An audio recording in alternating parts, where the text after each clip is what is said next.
हाय, hello, नमस्कार मंडळी. मी राणी खूप खूप मनापासून स्वागत करते तुमचं माझ्या YouTube चॅनलमध्ये. तर मंडळी कसे आहात तुम्ही? मजेत ना? मजेतच असायला पाहिजे. आता तुम्ही म्हणाल, की खूप दिवसानंतर एक लाँग व्हिडिओ घेऊन आली आहे. तर हो, कारण की याचं कारण असं आहे, की मी गेली होती माहेरी आणि माहेरी गेल्यावर कसं असतं हे तर तुम्हाला सगळ्यांना माहितीच आहे.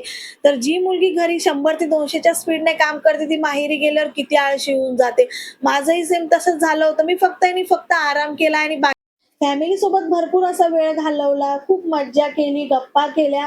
कामाच्या बाबतीत म्हणायचं तर काहीच केलेलं नाहीये. मागच्या काही दिवसांपासून मी मिनी व्लॉग अपलोड करतीये. पण म्हटलं चला आता आपल्या लाँग व्हिडिओना पण सुरुवात करूया. तर जसं-जसं मला जमेल ना, मी तुमच्यासाठी असे छान-छान व्हिडिओ घेऊन येत राहीन. तर आजचा हा व्हिडिओ अधिक मास निमित्त खूप खास आहे. त्याच्यामुळे व्हिडिओ शेवटपर्यंत नक्की बघा आणि व्हिडिओ आवडला तर चॅनलला लाईक करा, शेअर करा आणि सबस्क्राईब करायला मात्र विसरू नका. सुरुवात करू आपल्या छान अशा व्हिडिओला. तर मी आणि माझा लहान भाऊ आज निघालो आहोत धोंड्याची शॉपिंग करायला. आज भावालाही सुट्टी होती त्यामुळे शॉपिंगला घेऊन जायची जबाबदारी त्यानेच घेतली. मम्मीची तब्येत थोडीशी ठीक नसल्यामुळे ती काही आमच्यासोबत येऊ शकली नाही म्हणून आम्ही तिघेच गेलो. तो, मी आणि खुशी. दुकानात मी तिथे गेल्यावर तर पहिले खुशीला ड्रेस दिसलेले, तर तिने ते मामाला तिच्यासाठी ड्रेस पहिले घ्यायला सांगितले आणि मामाने पण लगेच घेऊन दिले. त्यानंतर आता माझा नंबर होता. मला माझा भाऊ म्हणत होता, की "दीदी तू साडीच घे" म्हणून. पण मी म्हटलं, की ऑलरेडी माझ्याकडे इतक्या साड्या आहेत आणि मी जास्त साड्या घालत पण नाही. काही कार्यक्रम असतील तेव्हा किंवा कुठे येणं-जाणं असेल तरच मी साड्या घालते. त्यामुळे मी त्याला म्हटले, की मला ड्रेसच घ्यायचा आहे. तर आम्ही ज्या दुकानात गेलो ना, त्यांनी आम्हाला एवढे छान-छान ड्रेस दाखवले. त्यामध्ये एक सुंदर पर्पल रंगाचा ड्रेस होता. हा रंग माझ्याकडे नव्हताच आणि मला तो पहिल्याच नजरेत खूप आवडला. खरं सांगायचं तर तिथले सगळे ड्रेस इतके छान होते, की वाटत होतं सगळेच घेऊन जावेत. पण म्हटलं भावाला आपल्याला इतक्या खर्चात पाडायचं नाहीये. एकच ड्रेस घ्या आणि तिथून निघावं. मग आम्ही तो ड्रेस घेतला आणि तिथून निघालो. आता खुशीसाठी ड्रेस घ्यायचा होता. खुशीनं अगदी सगळं काही माझ्यासारखंच करायला बघते. तिलाही आता मोठे-मोठे ओढणीवाले ड्रेस खूप आवडायला लागले आहेत. तिथे एका स्टॅच्यूला सुंदर असा ओढणीवाला ड्रेस घातलेला होता. तो बघून ती मला सारखी-सारखी दाखवत होती, की "मम्मी मला असाच ड्रेस घ्यायचा आहे." पण तिच्याकडे आधीपासूनच खूप हेवी ड्रेसेस आहेत आणि असे ओढणीवाले ड्रेसेस पण खूप आहेत. गंमत म्हणजे अशी की ती फार वेळ असे ड्रेस घालतही नाही. थोडा वेळ घालते आणि लगेच काढायला लावते. म्हणून यावेळी मी तिच्या मामाला सांगितलं, की "तू तिला जीन्स किंवा टॉप घे." कारण की तिच्याकडे सगळ्या प्रकारचे ड्रेस आहेत, पण फक्त जीन्स आणि टॉपच नाहीयेत. पण ती तिच्या मामाकडून साडी मागत होती आणि तिचा मामा अजून तिला सांगतोय, की "मी तुला साडी पण घेऊन देतो आणि जीन्स पण घेऊन देतो." मग आम्ही एका दुकानात गेलो. तिथे इतक्या छान-छान, सुंदर-सुंदर डिझाईनच्या जीन्स होत्या ना, तर तिथून आम्ही खुशीसाठी मस्त जीन्स आणि टॉप घेतलेलं. तर ते बघून खुशी तर जास्त काही अशी आनंदी झाली नाही. तिला ते आवडतच नव्हतं. तिला साडीच पाहिजे होती. पण साडी थोडी नेहमी-नेहमी घालणार आहे. हे असे कपडे नेहमी घालतात पण येतात. मग तिच्या मामाने तिला सांगितलं, की "ठीक आहे, मी तुला साडीसुद्धा घेऊन देतो."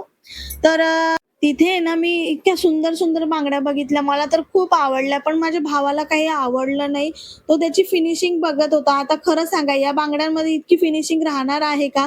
याचा खडा निघालाय, याचं हे निघालंय. त्यांनी मला काही घेऊच दिलं नाही. त्यानंतर आम्ही साड्यांच्या दुकानात गेलो. माझ्या मम्मीने माझ्या सासूबाईंसाठी सुद्धा साडी घ्यायची सांगितली होती. आमच्या घरी प्रत्येक वर्षी अधिक मासात लेकी जावयासोबत सासू-सासऱ्यांचाही मान ठेवला जातो. त्यामुळे मम्मी-पप्पा बोलले, की सासूबाईंनाही साडी घेऊन ये म्हणून त्यांच्यासाठी साडी घेतली. आता इथे इतक्या सुंदर-सुंदर साड्या होत्या ना, म्हणून मी पण माझ्या नणंदबाईंसाठी एक साडी घेतली. म्हटलं मला सुद्धा माझ्या भाच्याचा आणि नणंदबाईंचा धोंडा करावाच लागेल. तर आता आलेलीच आहे, तर त्यांच्यासाठी पण साडी घेऊन घेते आणि इतक्या छान-छान साड्या होत्या ना, इतक्या रिझनेबल रेटमध्ये होत्या ना सगळ्या काही. माझी सुद्धा स्वतःसाठी घेण्याची इच्छा झाली, पण मी घेतली नाही. त्याच्यानंतर आहोंना कपडे घ्यायचे होते म्हणून आम्ही एका दुकानात गेलो. तिथून त्यांच्यासाठी कपडे घेतले. भावाने मला घरी सोडलं आणि पुन्हा मम्मीला घेऊन मी एका कॉस्मेटिकच्या शॉपमध्ये गेले. तुम्हाला तर माहितीच असेल, अधिक मासात मुलगी सुद्धा आपल्या आईची ओटी भरते. यावर्षी माझी मम्मी माझी ओटी भरणार होती आणि मी माझ्या मम्मीची. त्यामुळे आम्ही दोघींनी एकमेकींसाठी सगळं शृंगाराचं सामान घेतलं. जे काही लागतं ना, ते सगळं आम्ही घेतलं. खरं सांगायचं तर अशा परंपरामुळे आई-मुलीचं नातं अजूनच घट्ट होतं. लहानपणापासून आई आपल्यासाठी किती काही करत असते आणि अशा वेळी तिच्यासाठी काहीतरी घेण्याचा आनंदच वेगळा असतो ना. अधिक मासाच्या निमित्तानं भेट म्हणून माझ्या मम्मी-पप्पांनी त्यांच्या लाडक्या लेकीसाठी आणि जावयासाठी या सुंदर समया घेतल्या आहेत. तसेच खुशीच्या मामाने सुद्धा खुशीसाठी हा तांब्या घेतला आहे. खरं सांगायचं तर या माझ्यासाठी फक्त वस्तू नाहीये, तर या प्रत्येक वस्तूमध्ये माझ्या भावाचं प्रेम, माझ्या आई-वडिलांचा आशीर्वाद, आपुलकी दडलेली आहे. एक दिवस आधीच माझ्या भावाने धोंड्याच्या डेकोरेशनसाठी भरपूर फुलं आणून ठेवली होती. झेंडू, गुलाब, शेवंती आणि अशा प्रकारची सुंदर-सुंदर त्याने खास फुलं आणलेली होती. घरभर फुलांचा सुगंध दरवळत होता. कारण एकच होतं, त्याच्या लाडक्या बहिणीच्या कार्यक्रमामध्ये कोणतीच कमतरता राहू नये. म्हणूनच त्याने आधीपासूनच सगळी तयारी सुरू केली होती. कोणती फुले, कसं डेकोरेशन करायचं, सगळं काही तोच बघत होता.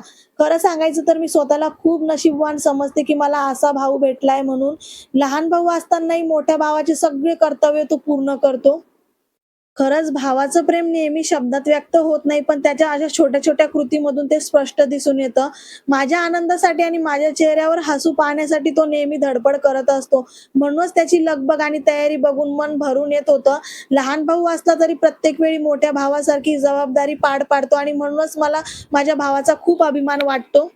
आमचे पप्पा सुद्धा आमच्यासाठी खूप काही करतात, पण त्यांचं असं आहे, की खरेदी, सजावट, काय घ्यायचं, काय नाही हे सगळं त्यांना फारसं काही जमत नाही. ते फक्त पैसे देतात आणि बाकीची सगळी जबाबदारी माझा भाऊ सांभाळतो. खरंच देवाने मला आई-वडिलांसोबत असा प्रेमळ आणि जबाबदार भाऊ दिला, यासाठी मी स्वतःला खूप भाग्यवान समजते. तर मंडळी, कसा वाटला तुम्हाला माझा आजचा व्लॉग? तुमचं मत मला कमेंटमध्ये नक्की सांगा. उद्या आमच्या घरी अधिक मासातील धोंड्याचा खास कार्यक्रम आहे. त्याचा सुंदर व्लॉग लवकरच तुमच्या भेटीला घेऊन येणार आहे. म्हणून चॅनलला सबस्क्राईब करायला अजिबात विसरू नका. भेटूया पुढच्या व्हिडिओमध्ये. तोपर्यंत काळजी घ्या. आनंदी